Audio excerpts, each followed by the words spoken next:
Donc on a le plaisir d'accueillir l'entreprise du Quai Préneuf pour intervenir sur la thématique du management des équipes et des chantiers. Donc une nouvelle entrée, sachant que la première conférence qui avait eu lieu le 25 janvier, elle avait davantage une entrée plus, on va dire, écologique à travers le végétal et les paysages comestibles. Voilà, donc ce soir on va rentrer plus dans les considérations de management. Et je remercie donc Monsieur du Quai Préneuf et Monsieur Trainard. Monsieur Pardon. Ouais. Voilà. Pardon, Monsieur de Préneuf et Monsieur Trainard pour être présents ce soir et intervenir sur cette thématique. Voilà, je vous laisse la parole et puis merci encore. Bonsoir, merci pour votre accueil, merci. Je suis Gaspard de Préneuf, donc je suis le président de l'entreprise du Quai Préneuf.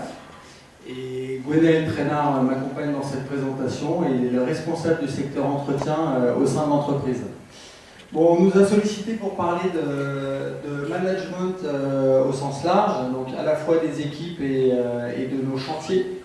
Donc je vais essayer tout simplement pour le public qui est varié ce soir. Donc j'ai compris qu'il y avait des étudiants, des maîtres d'ouvrage, des formateurs, des confrères aussi.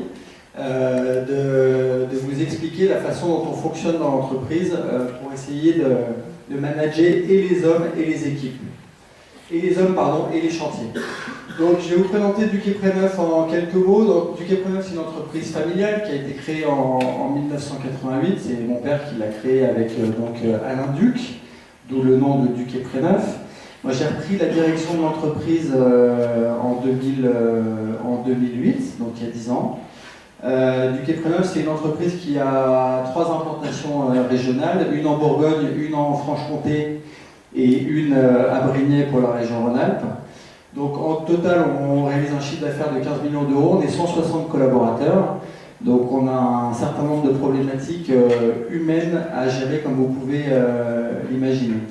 Nos domaines de compétences et une des particularités de l'entreprise, on intervient sur l'ensemble des aménagements extérieurs, qui soient aussi bien paysagers que les travaux de voirie, de VRD, d'éclairage, de béton désactivé, des choses comme ça. On fait vraiment tout ce qui est extérieur, ce qui nous amène à pas mal travailler, notamment avec la promotion immobilière, qui essaye de regrouper l'ensemble des aménagements extérieurs au sein d'une même entreprise. Voilà. Donc on fait à peu près 60% de notre chiffre d'affaires avec les secteurs privés, notamment les promoteurs immobiliers, et 40% de notre chiffre avec des acteurs publics, collectivités, administrations ou autres. Voilà. Avancer, super. Donc l'organigramme rapidement et schématique de l'entreprise. Là, je vais surtout vous parler de l'entreprise de Lyon, hein, parce que c'est important d'en cibler une, parce qu'en plus le management au sein des différentes entreprises n'est pas forcément le même partout dans les 3 entités du Quai Préneuf. Donc là je vous parle de Lyon. Donc à Lyon, il y a une direction, un pôle administratif et ressources humaines qui est composé de 4 personnes, un pôle création dans laquelle on est une cinquantaine de personnes, qui a son bureau d'études intégré, donc qui fait toute la partie réponse aux appels d'offres, chiffrage, amélioration des cahiers des charges pour gagner des chantiers et les confier ensuite aux zones de terrain, qui sont donc les conducteurs de travaux, les chefs d'équipe, les chefs de chantier et les ouvriers. Donc il y a 48 personnes sur le secteur création. Et un secteur entretien, dont Gwenaël est le responsable, qui est composé de 35 personnes. Voilà, il y a un atelier, on a un atelier à Brignais dans lequel on répare le matériel, on prépare les marchandises pour les chantiers du lendemain ou de la semaine qui suit, avec aussi des mécaniciens pour réparer le matériel dont on a besoin sur nos chantiers. Voilà. Et puis en fonction support, on a donc 2 personnes, mais qui ont également d'autres fonctions dans l'entreprise, qui s'occupent de l'innovation, de la sécurité et de l'environnement, donc Gwenaël, et une personne qui s'occupe également de la communication. Voilà. Bon, nos qualifications, je ne vais pas vous les citer, voilà, c'est des qualifications quali paysage, expert jardin, certifito, etc. Voilà, pour cette partie-là.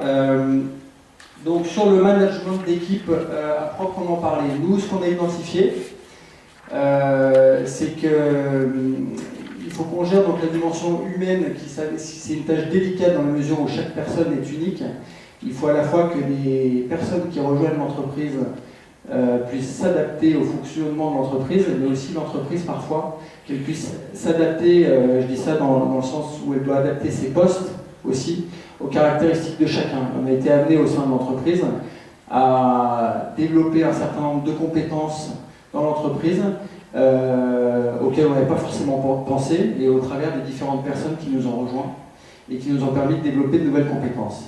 Les problématiques qu'on rencontre les entreprises de manière générale, en tout cas qu'on a identifiées nous, elles sont, on en a identifié 6 dans le cadre du management d'équipe. C'est le recrutement, qui est une problématique essentielle et à laquelle on est confronté en permanence. On a de grosses difficultés à recruter dans le secteur du paysage, donc je pense que vous avez choisi la bonne filière, vous ne devriez pas avoir trop de mal à trouver du boulot. La formation continue, qui est un élément important pour motiver les salariés dans l'entreprise. La rémunération, évidemment. La qualité de vie au travail et donc l'attachement à l'entreprise. Et tout ça permet donc de fidéliser les salariés. Et en tout cas, c'est les valeurs qu'on défend dans l'entreprise, permet aussi d'améliorer les performances de l'entreprise. Voilà. Donc je vais développer ces différents points.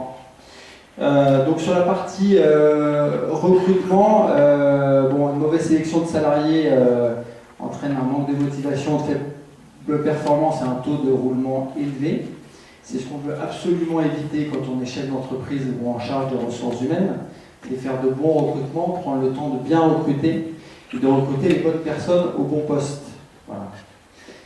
Quelques exemples qui sont mis en place dans notre structure. Déjà, avant de recruter, on se pose systématiquement la question dans l'entreprise, est-ce que les compétences, on les apporte en interne pour le poste qu'on souhaite pourvoir. Donc on essaye vraiment de privilégier la promotion interne dans l'entreprise, ce qui, à mon sens, est une façon de récompenser les salariés, de les motiver, de voir qu'on fait d'abord évoluer les gens en interne, même s'ils n'ont pas forcément les compétences à première vue, qui peut peut-être demander des formations complémentaires, plutôt que d'aller recruter du personnel à l'extérieur. Voilà. Donc c'est vraiment ce qu'on essaie de privilégier. Bon, je vous donne des chiffres au sein de l'entreprise. 48% du personnel présent à ce jour dans l'entreprise a connu une évolution interne. Voilà, l'évolution interne, c'est un ouvrier qui va passer chef d'équipe, un chef d'équipe qui va passer chef de chantier, et un ouvrier qui va passer toutes ces étapes pour être conducteur de travaux ou plus dans l'entreprise. Aujourd'hui, justement pour parler des chefs d'équipe, 19 des 24 chefs d'équipe qu'on a dans l'entreprise sont d'anciens ouvriers de l'entreprise. Voilà. Donc on essaie vraiment, c'est pas que des mots, on est vraiment en application et on essaie vraiment de promouvoir ça et on s'aperçoit qu'on a de très bons résultats. Parce que c'est quand même plus facile de recruter un ouvrier dans une entreprise que de recruter un chef d'équipe, un chef de chantier ou un conducteur de travaux. Donc tant qu'à faire, autant les promouvoir en interne. Le recrutement par l'apprentissage, nous on a pas mal recours à l'apprentissage, on a certains élèves du lycée qui sont présents chez nous, on a d'autres personnes qui sont en apprentissage par d'autres canaux également. Pour recruter, nous on a recours, aujourd'hui je vous dis, on peut le dire, c'est la croix et la bannière de recruter, c'est très compliqué. On a recours aujourd'hui aux réseaux sociaux, LinkedIn et Facebook principalement, voilà, sur lesquels on met nos annonces d'embauche. On fait aussi appel au Pôle emploi avec des résultats qui sont plus que mitigés. Voilà, je pense je ne sais même pas si on a une fois recruté quelqu'un qui est venu par le Pôle emploi, ce qui est un peu inquiétant entre nous. On recrute également beaucoup par bouche à oreille en disant qu'on recrute, etc. Donc j'en profite ce soir pour vous dire que nous recrutons des ouvriers, des chefs d'équipe et des chefs de chantier, autant en entretien qu'en création. C'est plutôt une bonne nouvelle de recruter, mais on a réellement des difficultés à faire. Donc qu'est-ce qu'on fait quand on n'arrive pas à recruter? Je fais une petite parenthèse. On a quand même nos chantiers, on a notre chiffre d'affaires à faire, on a nos clients qui nous attendent pour démarrer les travaux.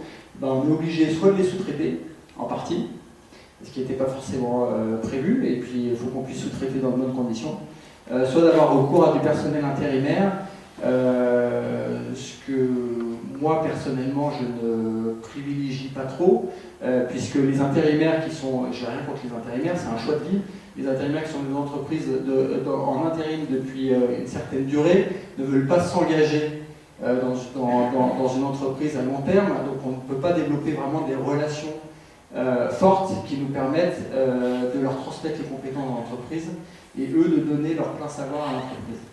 Voilà. Et bon, et donc adapter dans nos recrutements les profils aux prérequis du poste, qui évidemment est essentiel dans le cadre du recrutement. Alors sur le... Pardon. Oui, Jean-Paul, il y aura un débat après. On va garder là pour plus tard. Alors, la rémunération. La rémunération est évidemment un élément essentiel du management des équipes. C'est la contrepartie de l'activité de travail, mais pas seulement. C'est aussi un levier managérial qui est très fort et qu'on essaye d'activer dans la mesure du possible. C'est un signe de reconnaissance, un levier puissant. Donc comment trouver un équilibre entre la part contractuelle et l'effort exceptionnel? Nous, ce qu'on essaye de faire, c'est vraiment échanger très régulièrement avec les différents collaborateurs de l'entreprise. Chaque responsable de secteur voit l'ensemble de ses équipes au moins une fois par semaine. Voilà. Moi, j'échange aussi une fois par semaine avec chaque responsable de secteur et on parle du cas individuel de chacun pour savoir comment cette personne évolue au sein de l'entreprise, si on en est content, si on n'en est pas content, pourquoi, etc. Comment faire pour essayer d'améliorer sa motivation et sa performance dans l'entreprise, pour avoir un suivi au plus près, puisque les relations humaines sont ainsi faites qu'elles peuvent évoluer très rapidement dans un sens ou dans l'autre. Donc c'est primordial d'avoir une attention toute particulière à ce sujet-là. Les mesures individuelles en termes de rémunération qui sont prises et qui découlent justement des échanges qu'on peut avoir. Nous, on a mis en place dans l'entreprise un système de primes qui sont des primes de motivation où on considère que les gens sont rémunérés pour le travail qu'ils font, mais quand ils fournissent un effort exceptionnel ou qu'ils ont produit un résultat exceptionnel sur un chantier, ils sont primés pour ça. Voilà. Selon, on essaye de le faire, enfin on n'essaye pas, on le fait comme ça, mais selon un barème qu'on estime assez objectif pour pas privilégier, faire du privilège à la tête du client, mais bien sur la prestation et sur la réelle performance du collaborateur.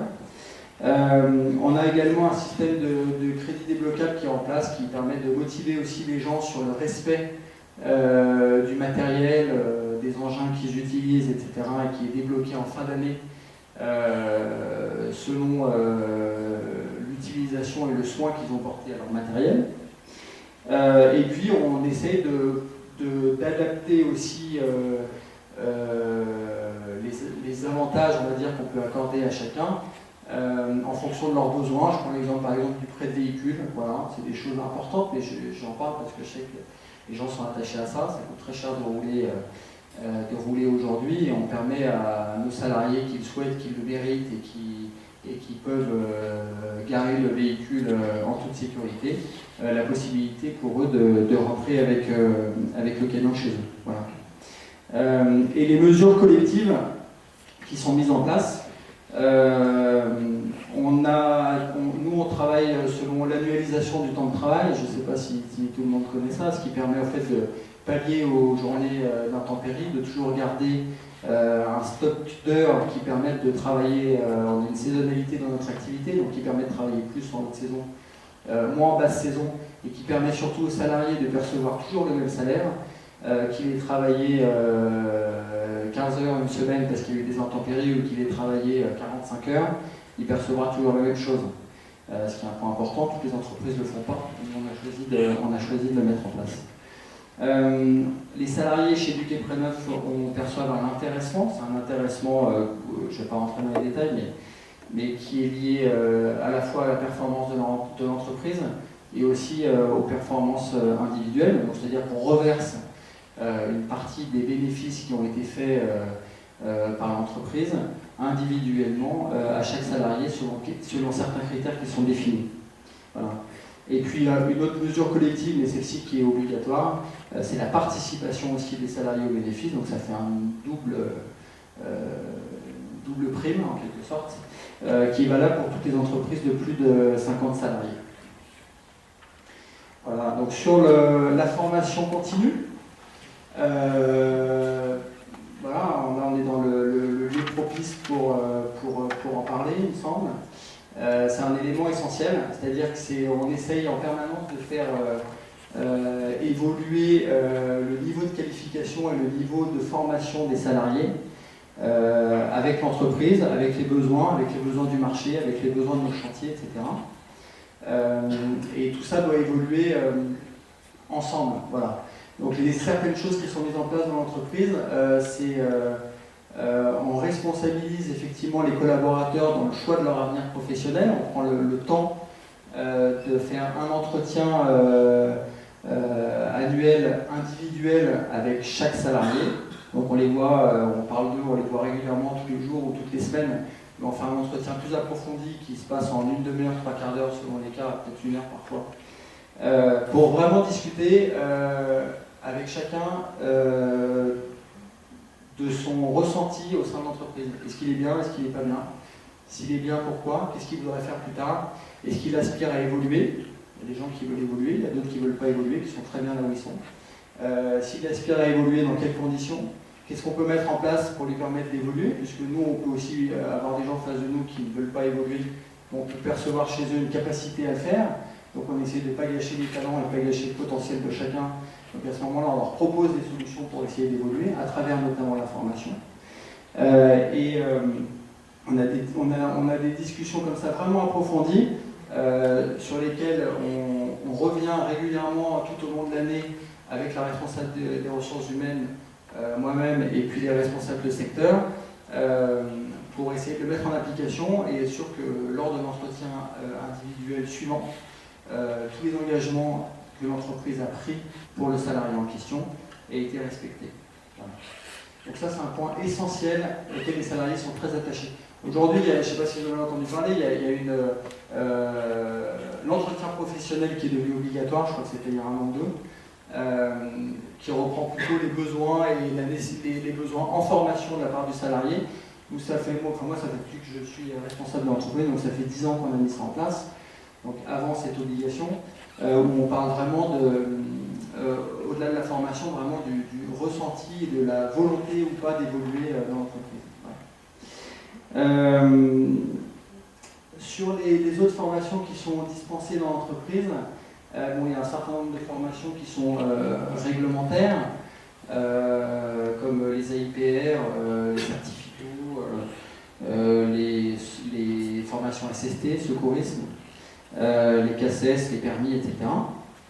Voilà, alors qu'ils ne sont pas réglementaires, mais pas forcément obligatoires. Elles sont obligatoires dans la mesure où on veut faire telle ou telle tâche à un salarié, on veut faire tracter une remorque, voilà, on veut faire passer le permis E, des choses comme ça. Donc ça, on adapte les formations en fonction et des besoins de l'entreprise et des volontés d'évoluer des salariés.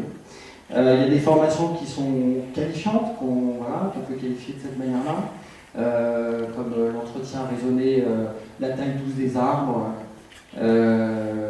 l'éco-conduite. On a fait des formations à l'éco-conduite pour réduire le nombre d'accidents sur les routes et la consommation de carburant. Double avantage. Et puis on a fait aussi récemment, là je pense à ça, sur l'entretien et la création de réseaux d'arrosage. Voilà. Et puis des formations vraiment sur le développement personnel de chacun. Donc ça c'est vraiment à la demande des uns et des autres, et puis aussi selon notre aspiration qu'on peut avoir pour ce salarié. On a fait des formations récemment sur la gestion des conflits. Voilà. Parce qu'il y a des gens qui sont plus ou moins capables de gérer les conflits. Et il y a des très bons formateurs pour ça. On a fait une formation sur les réseaux sociaux, pour mieux communiquer sur les réseaux sociaux. Voilà, sur tout un tas de sujets. Donc le panel de formation peut être très large. En tout cas, nous, ce qu'on essaye de faire, alors on ne fait pas à 100%, et c'est que chaque salarié de l'entreprise ait au moins reçu une formation dans le courant de l'année. Voilà. quel que soit le sujet, que ce soit réglementaire, etc. Il y en a certains qui en reçoivent 5 dans l'année parce qu'il y a parfois une mise à jour à faire, parce qu'on les a recrutés et qu'ils n'étaient pas forcément formés ailleurs, et une remise à niveau à faire, etc. Et puis il y en a certains qui ont une formation tous les 2 ans, mais en moyenne, ça fait à peu près une formation par salarié par an. Voilà, donc l'objectif de tout ça, ce que je vous disais, c'est vraiment de permettre aux salariés de grandir avec l'entreprise. Alors la qualité de vie au travail est également un élément qui me paraît essentiel pour recruter, mais aussi pour garder nos collaborateurs dans l'entreprise. Donc on essaie de travailler là-dessus. L'objectif, c'est d'améliorer le bien-être au travail, l'engagement et la motivation professionnelle, et le développement et l'attractivité de l'entreprise. Voilà. Donc quelques exemples qui sont mis en place dans l'entreprise. On essaye d'accueillir le mieux possible les nouveaux salariés dans l'entreprise. Nous, on est une entreprise à Lyon, je parle de Lyon, on est une petite centaine de personnes. Selon l'endroit d'où viennent les salariés, il y en a qui peuvent être perdus, qui n'ont jamais travaillé dans une entreprise, ou qui ont travaillé dans une entreprise dans laquelle ils étaient eux et le patron de l'entreprise, et qui ne savent absolument pas comment marche une entreprise comme la nôtre. Donc on a mis en place un livret d'accueil pour tous les salariés, qui explique et les règles de l'entreprise, qui est qui fait quoi, avec des photos de chacun, voilà, pour expliquer, pour pas qu'ils soient perdus, quel est le fonctionnement, quelles sont les règles indispensables à mettre en place, et les règles de vie aussi de l'entreprise qu'il faut essayer d'appliquer. On leur fait visiter les installations de l'entreprise, voilà, des choses qui peuvent nous paraître nous évidentes quand on vit dans l'entreprise, mais qui ne sont pas du tout évidentes pour un nouvel arrivé. Ce qu'on fait également aussi, c'est des aménagements fréquents du temps de travail ou des postes de travail. Voilà, dans la mesure du possible, évidemment. Et on est tout dans un cadre, on a des obligations, mais on essaye vraiment de coller aussi au plus près du besoin des salariés. Moi, je considère vraiment que le travail en entreprise, c'est un échange. Il faut que tout le monde y mette du sien, il faut que on voit par des températures comme aujourd'hui, c'est un travail qui est dur, qui est compliqué, qui demande un réinvestissement, on demande aux gens d'être attachés à l'entreprise, de défendre les valeurs de l'entreprise, mais c'est aussi à nous, employeurs, entreprises, aussi d'adapter dans la mesure du possible nos horaires parfois, ça nous arrive de le faire, ça nous arrive même pas tous les jours, mais très régulièrement d'adapter les horaires en fonction des besoins des uns et des autres, et de ne pas être dans un cadre qui soit trop rigide, voilà, où finalement l'effort ne vient que d'un côté, c'est-à-dire que du salarié ou que de l'entreprise. Il faut qu'il y ait une réciprocité là-dedans pour que ça fonctionne bien. Voilà, et puis les autres choses qu'on fait, qui sont un peu annexes, d'ailleurs on a mis une photo qui est un peu floue, c'est l'une de nos sorties de ski. On essaye d'organiser aussi ça participe mine de rien pas mal à l'attachement, à la cohésion d'équipe. On essaie d'organiser un certain nombre d'événements. En général, on en fait 2 ou 3 par an. Collectifs, où on réunit l'ensemble des collaborateurs de l'entreprise à l'extérieur de l'entreprise, dans un cadre différent. Voilà. Ce vendredi, d'ailleurs, on va partir tous au ski pour la journée, malheureusement sous la pluie, je crois, mais on y sera quand même. Et voilà, c'est le genre de choses, le fait de discuter, de partager une journée comme ça dans un cadre qui est complètement différent, pas habillé en duquet pré-neuf, mais habillé en bonnet et en moufle, ça change les rapports. Ça paraît idiot, mais ça change les rapports et ça crée vraiment un contact riche, un peu plus profond que le contact purement professionnel. Voilà, on fait des petits tournois de foot en interne, on essaie d'organiser un certain nombre d'événements comme ça. Et on y tient beaucoup. Voilà. Et je sais j'y tiens beaucoup, et je sais que les gens, les salariés dans l'entreprise, semble-t-il, ils tiennent aussi beaucoup. C'est des points importants. Voilà. Et l'autre point que je voulais développer avec vous, qui découle aussi de tout ça, c'est donc comment fidéliser les salariés et comment garder des équipes qui soient motivés. Voilà.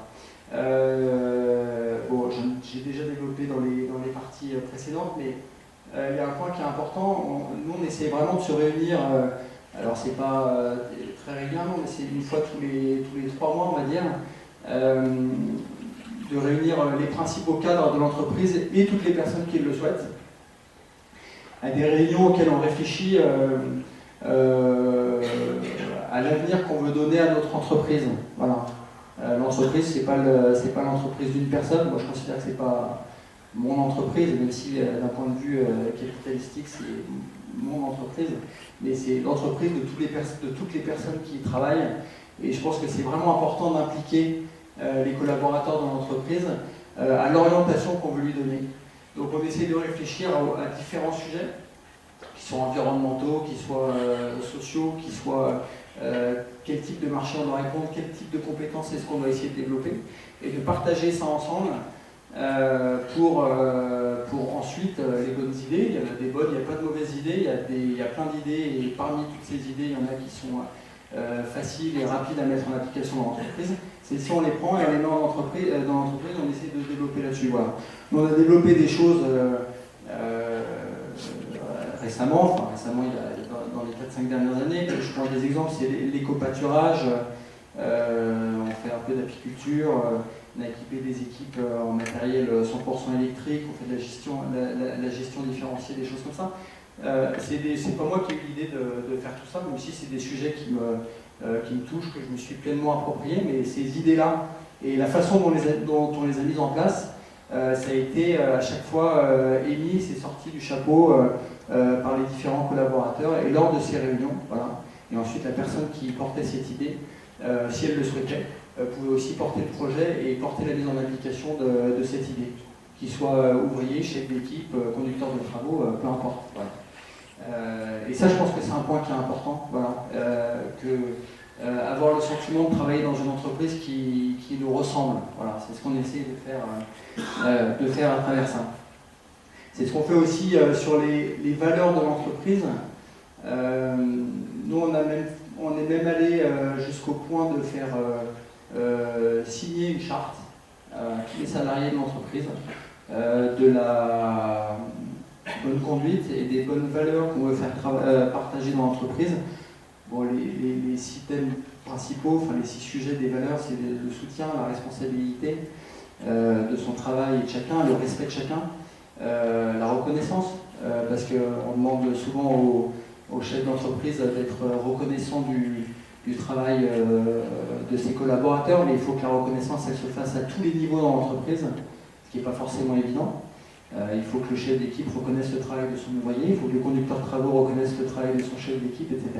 Et s'il y a un maillon de la chaîne qui ne fonctionne pas, vous, à la tête d'une entreprise, vous pouvez essayer de faire ce que vous voulez, ça ne marchera pas, et les gens ne se sentiront pas impliqués et reconnus dans leur travail. Et au-delà de tout ce qu'on a dit avant, le point essentiel, je pense, qui donne envie de se lever le matin, c'est d'être reconnu dans son travail.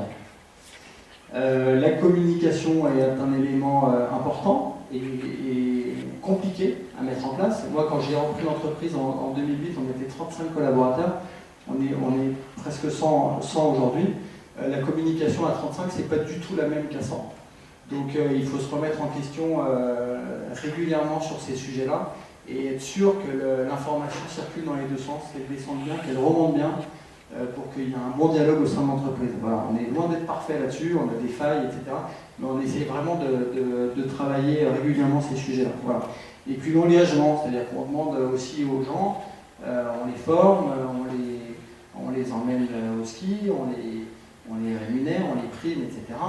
Et la contrepartie de tout ça, c'est évidemment de faire son travail et de bien le faire, comme un professionnel, mais c'est aussi de s'engager dans l'entreprise, de s'engager dans la durée, etc. Alors, on ne peut pas empêcher les gens de partir, évidemment, s'ils veulent partir et s'ils ont d'autres projets, mais c'est quand même un point qui est important, c'est un engagement qui est moral et qui permet de travailler dans la durée, tout simplement. Voilà, donc, et pour moi, tout ça, c'est ce qui fait l'image de l'entreprise. Et ce que je vous disais tout à l'heure, c'est ce qui me paraît essentiel, c'est de travailler dans une entreprise dans laquelle on se sent bien, dans laquelle on a le sentiment d'être rémunéré effectivement à sa juste valeur, mais c'est une entreprise où c'est pas là pareil partout, hein, que ce soit une entreprise privée, publique, peu importe, mais c'est un endroit dans lequel on est fier, dont on est fier, pardon, et dans lequel on est heureux d'aller parce qu'on partage des valeurs communes. Voilà.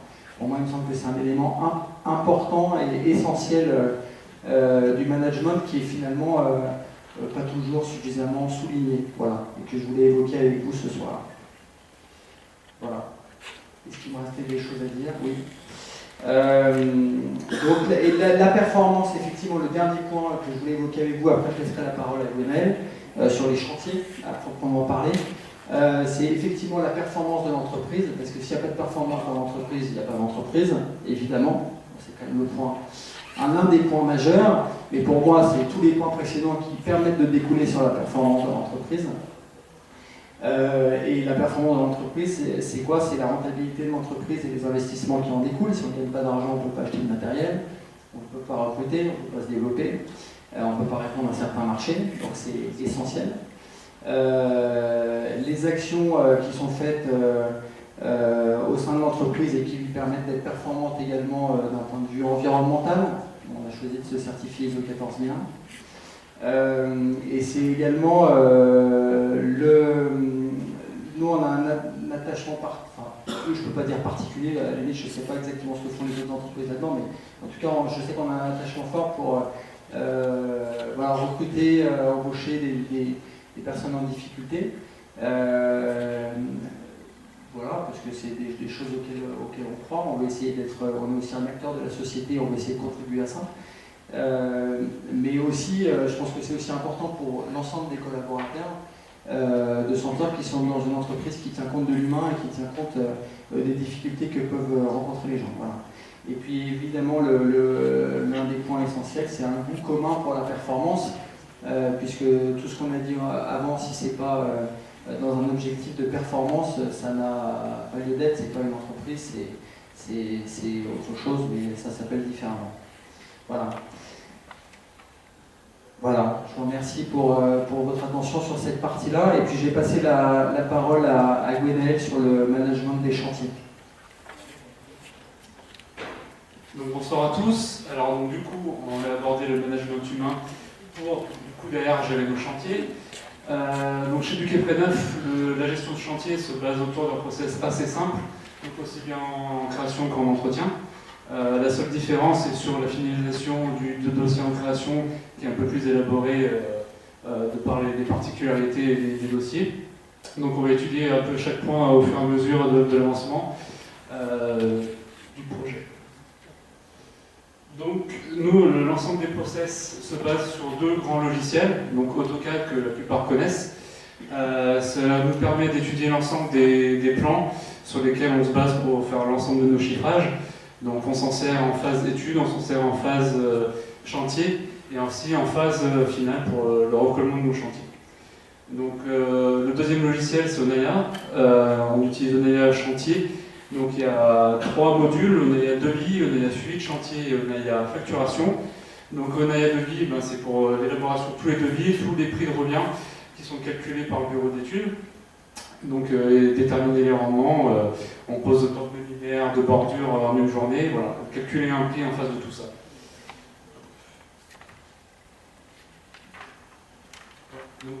Donc le logiciel Onaya Devis est essentiellement utilisé par l'étude de projet, qui est géré par un bureau d'études composé de 3 personnes qui consulte, qui répond à toutes les offres qu'on a, donc aussi bien marché public, toutes les consultations aussi en direct, qui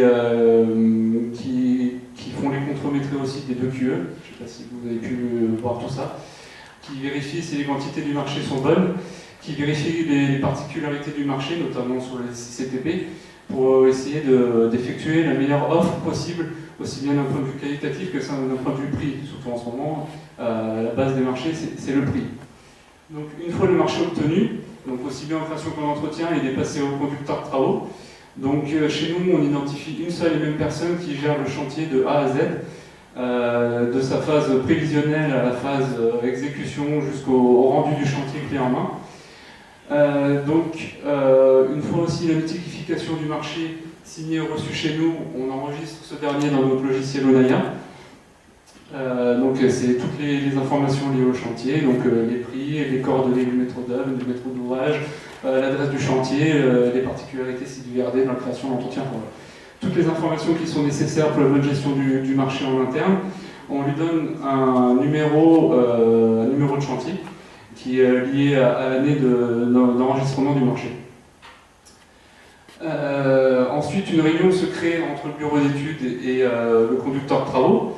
C'est le moment d'échange où le chiffreur donne tous les besoins et les attentes du client qu'il a pu percevoir lors de la négociation, lors des différentes négociations du marché.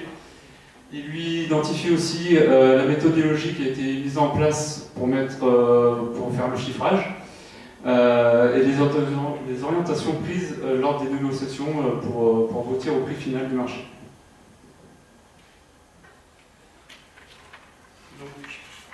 Une fois la passation effectuée, le conducteur de travaux, donc l'interlocuteur unique du client, effectue un dossier d'exécution. Donc ce dossier d'exécution passe en création notamment par les différents plans d'exé, que ce soit en VRD, en aménagement paysager, en arrosage automatique, qui permettent le bon déroulement du chantier. Il effectue aussi un prévisionnel du chantier, donc c'est-à-dire qu'il revoit tout le chiffrage qui a été fait par le bureau d'études. Il part sur ses rendements que lui il connaît personnellement en fonction des équipes qu'il va attribuer. Il définit aussi un planning prévisionnel dans le temps pour essayer de bien conjuguer l'ensemble des tâches qu'il peut y avoir sur un chantier, essayer d'optimiser l'ensemble des ressources, soit humaines ou matérielles. Et donc pour finaliser ce dossier d'exécution, on prend généralement rendez-vous avec le client pour lui présenter notre planning, les moyens humains qu'on a mis en place. Donc les moyens humains, c'est identifier directement le chef d'équipe qu'on va mettre, que bien souvent les clients connaissent aussi. Identifier les moyens matériels qu'on va mettre en place, et puis du coup percevoir aussi les dernières contraintes qu'il peut y avoir de la part du client, pour affiner justement les moyens mis en place. Donc aussi pour aider la partie exploitation, nous avons une partie logistique dans l'entreprise qui a été mise en place depuis l'emménagement dans notre nouveau bureau il y a 4 ans. Donc ce service logistique est géré par un chef d'atelier qui est aidé par un magasinier et un mécanicien. Donc il gère toute la partie fourniture générale de l'entreprise, donc tous les consommables qui peuvent être utilisés sur l'ensemble des chantiers. Donc ça va du tuteur au terreau, enfin voilà. Tout ce qui est courant, qui peut être utilisé de partout, sont gérés par le chef d'atelier commandé pour optimiser aussi l'achat, avoir les meilleurs prix d'achat. Il gère aussi tout le parc matériel, c'est-à-dire l'entretien du matériel, aussi l'achat qui est fait en fonction des attentes des conducteurs de travaux et aussi des politiques d'investissement qu'on peut mettre en place chaque année. Et il gère l'approvisionnement aussi des chantiers. Donc, c'est-à-dire qu'il gère toute la logistique camion, donc les camions qu'on a en interne et les camions qu'on peut avoir aussi en location. Donc toutes les demandes sont faites auprès du chef d'atelier via les conducteurs de travaux.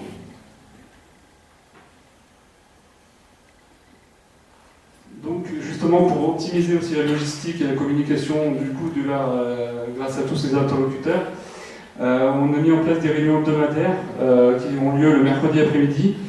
Le mercredi après-midi justement pour nous laisser un peu de temps, 1 à 2 journées, pour finaliser le planning et mettre tout en œuvre à partir du lundi de la semaine prochaine.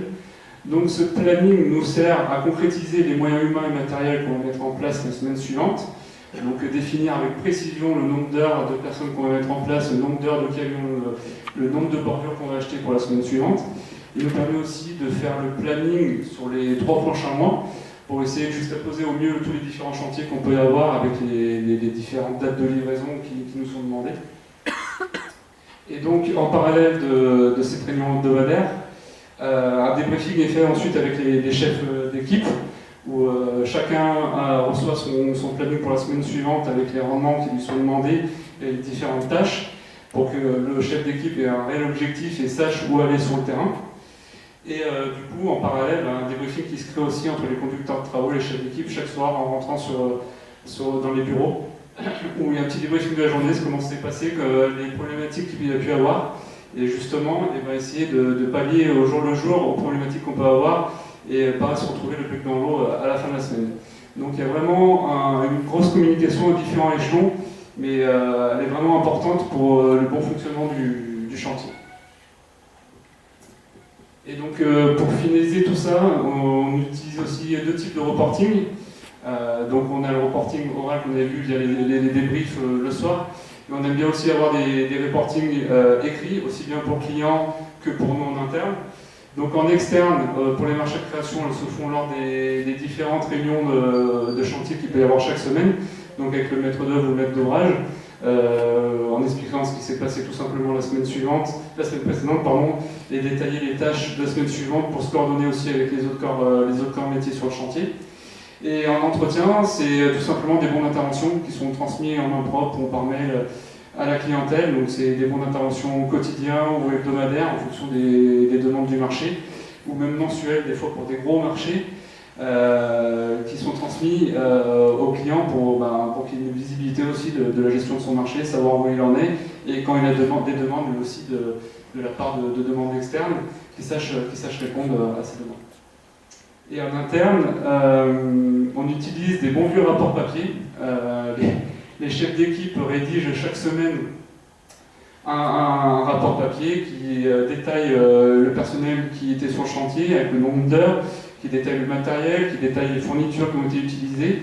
Et tout ce rapport est validé par le conducteur de travaux chaque vendredi soir ou lundi matin pour être saisi le lundi.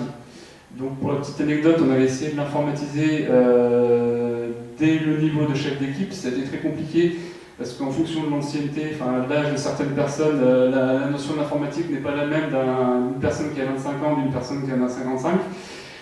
Donc c'était compliqué à mettre en place pour certaines personnes, et le rendu en temps en heure était très mauvais des bons informatiques, et il y avait une grosse perte d'information, des grosses erreurs de saisie. Donc on passait autant de temps derrière à contrôler, à vérifier, à remettre à jour, que de faire les bons papiers et les saisir derrière. Donc c'est voilà, on a fait un petit rétropédalage avant de retrouver un meilleur moyen de communication informatique. Donc en parallèle de tout ça, il y a un contrôle qualité. Donc c'est lié aussi un peu au management. Le contrôle qualité, c'est pas juste pour taper sur la tête des gens, pour dire qu'ils ont mal fait, c'est aussi pour dire qu'ils ont bien fait, pour motiver le personnel sur le terrain.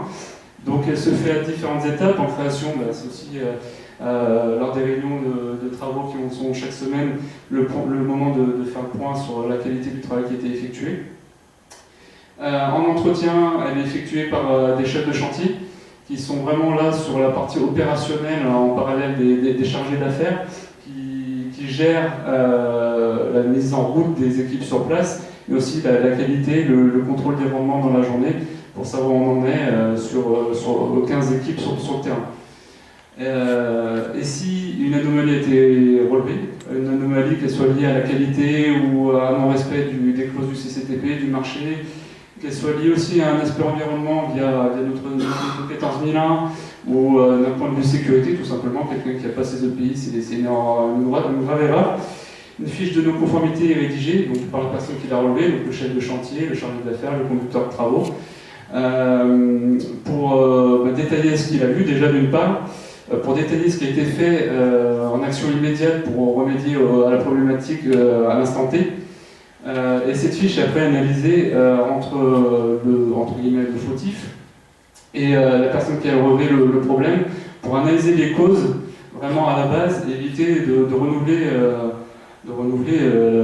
l'anomalie. Donc en mise en place d'un plan d'action sur l'année.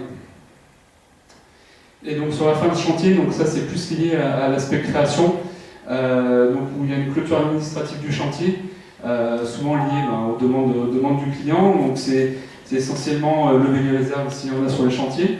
C'est réaliser les DE, donc les DE c'est les dossiers sur lesquels on rédige l'ensemble des fournitures qui ont été utilisées avec d'où elles proviennent. Aussi d'effectuer les plans de récollement via AutoCAD, donc pour repérer là où sont passés réellement les réseaux. Et également aussi de transférer le dossier au service entretien s'il y a des années de confortement, de parachèvement qui sont prévues dans le marché pour gérer au mieux l'entretien. Parce que nous, on différencie vraiment les équipes de création de l'entretien. Parce que le matériel n'est pas les mêmes, les compétences ne sont pas les mêmes. Donc on a préféré ce système-là. Et enfin aussi, en fin de chantier, le nerf de la guerre, c'est l'analyse de la rentabilité du chantier. Donc bon, je l'ai mise en fin de chantier, mais elle se fait aussi tous les mois ou en cours de chantier. Donc elle se fait grâce à l'ensemble des rapports qui ont été saisis précédemment, les bons de commande, les bons de livraison. Elles sont grâce à notre logiciel Omaya. Donc cette analyse, elle se fait chaque mois au minimum, et à la fin de le chantier, et elle fait place à un débrief avec le chef d'équipe pour analyser ce qui s'est bien passé, mais aussi ce qui s'est mal passé, et aussi faire un retour au bureau d'études sur certains chantiers qui sont mal passés et analyser les causes pour les prochains chiffrages.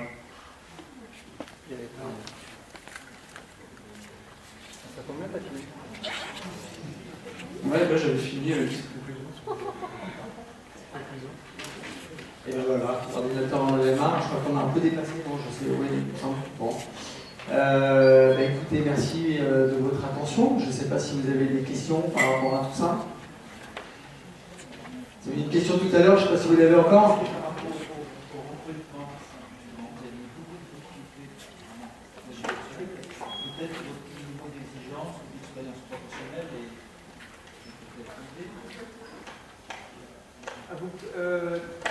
Disons, on n'a pas de mal à recruter parce que je pense pas qu'on ait de mal à recruter parce que notre niveau d'exigence est élevé. Mais en fait, c'est pas tellement lié au paysage. J'ai pas mal de personnes dans mon entourage qui travaillent, qui sont soit responsables, soit salariés, peu importe, dans des différentes entreprises et dans tous les secteurs d'activité. Je crois malheureusement que c'est vraiment un problème qui est très très général. C'est hyper compliqué de recruter. Alors pour quelles raisons c'est compliqué de recruter, je ne vais peut-être pas les détailler ici. Est-ce que les formations sont réellement adaptées finalement au marché du travail? On peut soulever la question ici, c'est le point d'endroit pour le faire peut-être. Mais même si je pense que je ne suis pas du tout en train de remettre en cause le lycée qui est excellent. Et surtout, est-ce que pourquoi est-ce qu'on a autant de difficultés? C'est qu'on a en fait, pour notre métier à nous, c'est pas tellement un niveau d'exigence, c'est qu'on a beaucoup de mal à trouver des gens qui sont prêts à se lever le matin dans la durée pour parler crûment, c'est quand même la vérité. À trouver des gens qui soient vraiment intéressés, investis par ce qu'ils font, etc. On est 100 dans l'entreprise, les 100 où les 95% sont hyper investis, il n'y a pas de souci, il y en a plein d'autres dans toutes les entreprises, mais on s'aperçoit, là, on est dans une phase de recrutement qui est assez intense. On voit à travers les entretiens qu'on fait passer qu'on ne sent pas forcément les gens prêts à s'investir, prêts à se donner du mal pour venir travailler dans l'entreprise dans la durée. Le sentiment que j'ai, et j'ai absolument rien contre les nouvelles générations qui arrivent sur le marché de l'emploi, mais il y a quand même il y a une vraie différence entre le recrutement aujourd'hui et le recrutement avant. C'est-à-dire qu'avant, les gens venaient travailler dans une entreprise très souvent pour y faire carrière et pour y rester des années. Aujourd'hui, c'est plus du tout le cas. Les jeunes, c'est comme ça, c'est la société qui est comme ça, ils viennent dans l'entreprise pour acquérir des compétences, pour apprendre un certain nombre de choses, et souvent pour faire autre chose après, soit devenir leur propre patron, soit aller travailler ailleurs pour acquérir d'autres compétences dans le domaine d'activité, soit travailler dans une autre activité. Mais je veux dire, c'est un peu comme tout, dans une société de consommation où tout est interchangeable, et ben, le boulot, le travail aujourd'hui c'est interchangeable, comme ça ne l'a jamais été. Et ce qui crée effectivement un certain turnover dans l'entreprise, qu'on n'avait pas du tout il y a 10 ans, ou quand je demande à ceux qui étaient là avant, il y a 20 ans, encore moins dans l'entreprise. C'est-à-dire que les gens, ils rentraient dans l'entreprise, chez Duquet Préneuf ou ailleurs, mais ils y restaient jusqu'à leur retraite, et c'était leur souhait. Voilà. Et la vraie différence, elle est là. Voilà, donc c'est difficile de recruter, mais je crois pas. Alors peut-être, c'est une bonne question. Il faut peut-être aussi nous se remettre en question sur nos exigences, mais finalement les exigences qu'on a nous, c'est uniquement les exigences que nous demandent nos clients. Donc on peut difficilement dire à nos clients, écoutez, on va vous faire un chantier moyen, puisqu'on n'arrive qu'à recruter des personnes moyennes. Nous, on essaie d'avoir des clients qui sont exigeants parce qu'on pense être capable de répondre à leurs demandes, et c'est sûr qu'on demande pas mal à nos collaborateurs en termes d'exigence, de qualité de travail, de rendu, de reporting. Tout ça, c'est un peu lourd à vivre dans une entreprise. Voilà, mais bon, une entreprise comme la nôtre, on ne peut pas fonctionner différemment de cette manière-là. Voilà. Mais bon, pour finir, la difficulté de recrutement, je crois vraiment qu'elle est générale. On entend quand même pas mal parler dans les médias, partout. Moi, j'en entends parler directement par plein de chefs d'entreprise. Tout le monde à certains postes, on a beaucoup de mal à recruter. Mais pour autant, j'aurais remarqué que c'est pourtant bénéfique pour des jeunes qui commencent leur carrière d'aller à différents endroits, voir différentes manières de pratiquer le métier. Ouais. Et après, c'est au bénéfice de l'entreprise au bout de quelques années. Vous avez raison. Moi, je suis convaincu de ça, mais c'est pas moi qu'il faut le dire, c'est à eux qu'il faut.